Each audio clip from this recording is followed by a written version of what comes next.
Uppal black అధ్యక్షుడు మందమూల పరమేశ్వరరెడ్డి ఆధ్వర్యంలో కాంగ్రెస్ శ్రేణులు హాస్య హాత్ జోడో యాత్రను చేపట్టారు. ఉప్పల్ నియోజకవర్గంలోని చిలకనగర్ డివిజన్లో పరమేశ్వరరెడ్డి ఇంటింటికి తిరుగుతూ ప్రజల సమస్యలను అడిగి తెలుసుకున్నారు. ఈ సందర్భంగా ఆయన మాట్లాడుతూ చిలకనగర్ డివిజన్లో అభివృద్ధి కుంటుపడిందని ఆరోపించారు. కాంగ్రెస్ పాలనలోనే అభివృద్ధి జరిగిందని చెప్పారు. మేము మా ఎమ్మెల్యే ఉన్నప్పుడు రాజిరెడ్డి గారు ఉన్నప్పుడు అప్పుడు కార్పొరేటర్లు ఉన్నప్పుడు ఆ రోజు జరిగిన అభివృద్ధి తప్ప ఈరోజు అసలు అభివృద్ధి జరగలే. ఈరోజు చూసుకుంటే ఈ 10 సంవత్సరాల కాలంలో ఉప్పల్ల ఫ్లైఓవర్ నిర్మాణం 4.5 సంవత్సరాలు అవుతుంది.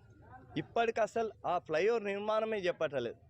అంటే ఈరోజు పరిస్థితి ఎంత దారుణంగా ఉందో అర్థం చేసుకోవచ్చు.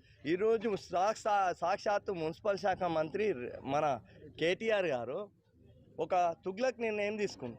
ఈరోజు ఏదైతే వాటర్ వర్క్స్ ఉందో దానికి సివరేజ్ అంటే హెచ్ఎండబ్ల్యూఎస్కి ఈరోజు సివరేజ్ ఉపయోగింది.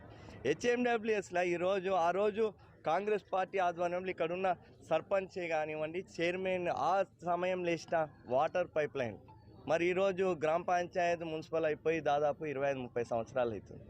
ఇప్పుడు మొత్తం ఓల్డ్ విలేజ్లలో ఉప్పల్, రామంతాపూర్, ఏదైతే అప్సిగూడ, నాచారం, చిల్కనగర్లా ఓల్డ్ విలేజ్లో విపరీతంగా వాటర్ పొల్యూషన్ ఉంది. దాన్ని అసలు పట్టించుకునే నాదులు లేరు. ఈరోజు ప్రజలు రోగాల బారిన పడుతారు. ఇవన్నీ కూడా చేయాలంటే ఈరోజు ప్రభుత్వం దగ్గర ఒక చిన్న వాటర్ పొల్యూషన్ అయితే 20,000 రూపాయలు అవుతుంది వాటర్ పొల్యూషన్. అది చేసే పరిస్థితి లేదంటే ఈరోజు ప్రభుత్వం ఎంత దారుణంగా ఉందో ఒకసారి అర్థం చేసుకోవాలి. ఏ అభివృద్ధి జరిగినా కాంగ్రెస్ పార్టీతోనే జరిగింది.